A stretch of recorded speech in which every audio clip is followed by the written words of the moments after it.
अस्सलाम वालेकुम student, welcome to biology with Binish. तो डियर स्टूडेंट्स, आज हम क्लास 9 बायोलॉजी का एक बहुत इंपॉर्टेंट टॉपिक पढ़ेंगे जिसका नाम है कंट्रीब्यूशन ऑफ मुस्लिम साइंटिस्ट। इस लेक्चर में हम जानेंगे कि मुस्लिम साइंटिस्ट ने साइंस, मेडिसिन और बायोलॉजी की फील्ड में क्या इंपॉर्टेंट कंट्रीब्यूशन दी है। तो चलिए स्टार्ट करते हैं। Contribution of the Muslim scientist. The Muslim scientist have played great role in the development of the biological sciences. ये मुसलमान साइंटिस्ट ही हैं जिन्होंने जो है वो पीक पर लेकर आए साइंस को, बायोलॉजी के जो है सब्जेक्ट को। They began experiment observation from the first century of हिजरा। इन्होंने हिजरत के पहली सेंचुरी में ही स्टार्ट कर दिए थे ये सारे एक्सपेरिमेंटल वर्क और ऑब्जर्वेशंस। So, इनमें से following are the some detail about the important Muslim scientists who made significant contribution toward the development of biology, जिन्होंने बायोलॉजी की डेवलपमेंट में बहुत अहम इम्पॉर्टेंट रोल जो है वो प्ले किया है। सबसे पहले तो हम बात करते हैं जाबिर बिन हयान की, जिन्हें हम फादर ऑफ केमिस्ट्री भी कहते हैं, जिन्होंने हमारी डेली लाइफ की बेसिस पे जो भी चीज़ें हम यूज़ कर रहे होते हैं उनमें उनका बहुत बड़ा कंट्रीब्यूशन है। जितने भी एसिड्स हैं ये इन्हीं की जो है वो इजाद करता है। He was born in Iran, he work in the field of chemistry. उन्होंने केमिस्ट्री की फील्ड में काम किया, लेकिन उन्होंने इसके अलावा नंबर ऑफ बुक्स लिखी हैं प्लांट्स और एनिमल पर।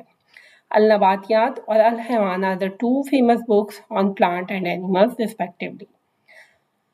उसके बाद नंबर 2 पर आ जाते हैं हमारे पास अब्दुल मालिक अस्मी। ये भी एक ग्रेट ज़ूलॉजिस्ट हैं और इन्होंने बहुत सारी बुक्स लिखी जिनमें जो है एनिमल्स पर लिखी।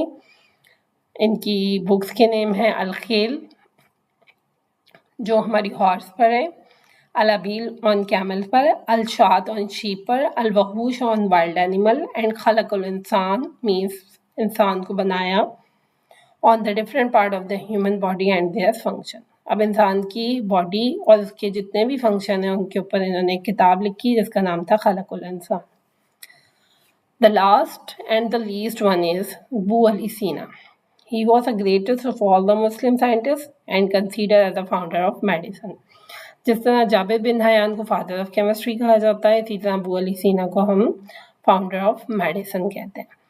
इनको एविसीना कहा जाता था वेस्ट के अंदर। He identify many diseases like tuberculosis. TB एक ऐसी डिजीज है जिससे हमारे जो है सारे लंग्स डिस्टर्ब हो जाते हैं। मेनिंजाइटिस आ गया हमारे पास। मेनिंजाइटिस में हमारी बॉडी जो है वो सीरियस मेडिकल कंडीशन में चली जाती है।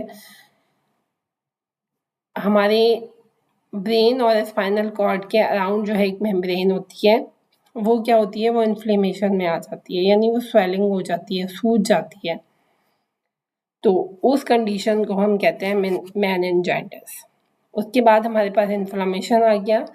इन्फ्लेमेशन जो है ये हमारी बॉडी का एक ऐसा डिफेंस रिएक्शन होता है जो उस वक्त होता है जब हमारे जिस्म में किसी चोट, इन्फेक्शन या नुकसानदह चीज़ से मुतासर होता है। फॉर एग्जांपल, अगर आपकी फिंगर के ऊपर कोई चोट लग जाती है और उसकी फॉर्म में अगर कट नहीं लगा तो आपकी जो है फिंगर रेड हो जाती है या उसमें स्वेलिंग हो जाती है। तो this one is a inflammation. So he work in the field of mathematics. उन्होंने मैथमेटिक्स की फील्ड में भी बहुत काम किया।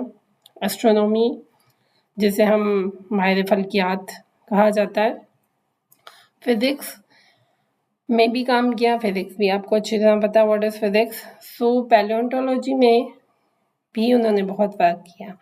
अब व्हाट इज अ पैलियोंटोलॉजी? ये वो इल्म है, ये वो स्टडी है जिसमें एंशिएंट ऑर्गेनिज्म के बारे में जो है वो पढ़ा जाता है। जितने भी फॉसिल फ्यूल्स हमें मिलते हैं बहुत सालों, सदियों पहले कुछ तूफान हो गया, कुछ नुकसान हो गया, जिसकी वजह से कोई कुदरती आफात आ गई, नेचुरल डिजास्टर की वजह से वो चीज़ें क्या है वो ज़मीन के अंदर धंस जाती थी और धंसने के बाद जो है उनको दोबारा से डिग आउट करके निकाला जाता है और उन पे उसकी वजह से जिस तरह हमें ख़जाने मिलते हैं ऐसे ये चीज़ें भी हमें मिलती हैं। फिर इनकी स्टडी को जो है हम वो पैलियोंटोलॉजी कहते हैं और वो चीज़ें जो हमें इतने एंशिएंट टाइम के बाद मिलती हैं उनको हम फॉसिल्स कहते हैं।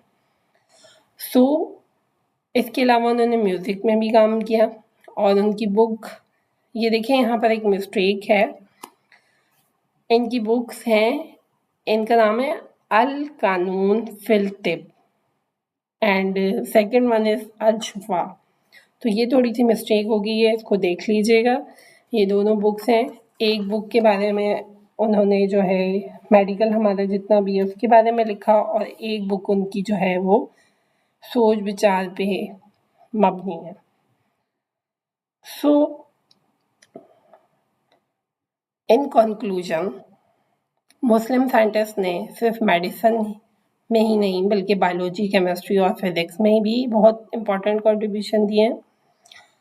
तो आज हमने देखा कि मुस्लिम साइंटिस्ट ने साइंस और बायोलॉजी की फील्ड में बहुत इम्पोर्टेंट रोल प्ले किया है। उनकी रिसर्च आज भी मॉडर्न साइंस की बेस है। तो डियर स्टूडेंट, अगर आपको ये लेक्चर हेल्पफुल लगा तो वीडियो को लाइक करें, चैनल को सब्सक्राइब करें और बेल आइकॉन को प्रेस करें। अल्लाह हाफिज़। नेक्स्ट लेक्चर में हम नेक्स्ट टॉपिक पढ़ेंगे, द लेवल ऑफ ऑर्गेनाइजेशन।